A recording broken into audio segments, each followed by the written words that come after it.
ವೀರಾಪುರ ಗ್ರಾಮಕ್ಕೆ ಭೀಮ ಆರ್ಮಿ ಕರ್ನಾಟಕ ಏಕತಾ ಮಿಷನ್ ಸಂಸ್ಥಾಪಕರಾದ ಮತ್ತಿನ್ ಕುಮಾರ್, ರಾಜ್ಯ ಪ್ರಧಾನ ಕಾರ್ಯದರ್ಶಿಗಳಾದ ಹುಸ್ನಪ್ಪ ಚಲ್ವಾದಿ ಭೇಟಿ. ಹುಬ್ಬಳ್ಳಿ ತಾಲೂಕಿನ ಇನಾಂ ವೀರಾಪುರ ಗ್ರಾಮದಲ್ಲಿ ದಲಿತ ಯುವತಿಯನ್ನು ಪ್ರೀತಿಸಿ ಮದುವೆಯಾಗಿದ್ದ ಗರ್ಭಿಣಿಯಾದ ಮಾನ್ಯ ಪಾಟೀಲ್ ಅವರ ಅಮಾನವೀಯ ಮರ್ಯಾದೆ ಹತ್ಯೆ ನಾಗರಿಕ ಸಮಾಜದ ಮನಸ್ಸನ್ನು ಕಲುಷಿತಗೊಳಿಸಿದ ಭೀಕರ ಕೃತ್ಯವಾಗಿದೆ. ಈ ಕ್ರೂರ ಘಟನೆಗೆ ಭೀಮ ಆರ್ಮಿ ಕರ್ನಾಟಕ ಏಕತಾ ಮಿಷನ್ ತೀವ್ರ ಖಂಡನೆಯನ್ನು ವ್ಯಕ್ತಪಡಿಸುತ್ತಿದೆ.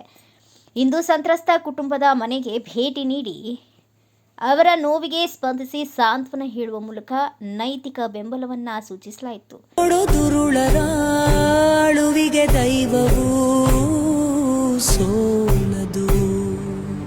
ಈ ಸಂದರ್ಭದಲ್ಲಿ ಭೀಮ ಆರ್ಮಿ ಕರ್ನಾಟಕ ಏಕತಾ ಮಿಷನ್ ರಾಜ್ಯ ಸಂಸ್ಥಾಪಕರಾದ ಮತ್ತಿನ್ ಕುಮಾರ್, ರಾಜ್ಯ ಪ್ರಧಾನ ಕಾರ್ಯದರ್ಶಿಗಳಾದ ಹುಸ್ನಪ್ಪ ಚಲ್ವಾದಿ, ವಿಜಯಪುರ ಜಿಲ್ಲಾಧ್ಯಕ್ಷರಾದ ಮಾರುತಿ ಕುದ್ರಿ, ಜಮಖಂಡಿ ತಾಲೂಕಾ ಅಧ್ಯಕ್ಷರಾದ ಪುಂಡಲಿ ಕಾಂಬ್ಳೆ ಸೇರಿದಂತೆ ಸಂಘಟನೆಯ ಎಲ್ಲ ಸದಸ್ಯರು ಉಪಸ್ಥಿತರಿದ್ದರು. ಸಂತ್ರಸ್ತ ಕುಟುಂಬದ ಜೊತೆ ನಿಲ್ಲುವ ಭರವಸೆಯನ್ನ ವ್ಯಕ್ತಪಡಿಸಿದರು.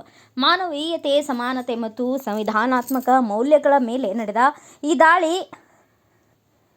ಕ್ಷಮಾರ್ಹವಲ್ಲ. ತಪ್ಪಿತಸ್ಥರಿಗೆ ಕಠಿಣ ಕಾನೂನು ಕ್ರಮ ಜರುಗಿಸಬೇಕು ಹಾಗೂ ಇಂತಹ ಅಮಾನವೀಯ ಕೃತ್ಯಗಳು ಮರುಕಳಿಸದಂತೆ ಸರ್ಕಾರ ಮತ್ತು ಸಮಾಜ ಎಚ್ಚೆತ್ತುಕೊಳ್ಳಬೇಕು ಎಂದು ನಮ್ಮ ದೃಢ ನಿಲುವಾಗಿದೆ. ಬ್ಯೂರೋ ರಿಪೋರ್ಟ್, ಗುರುರಾಜ್ ಹಂಚಾಟೆ, ಭಾರತ ವೈಭವ ನ್ಯೂಸ್, ಹುಬ್ಬಳ್ಳಿ.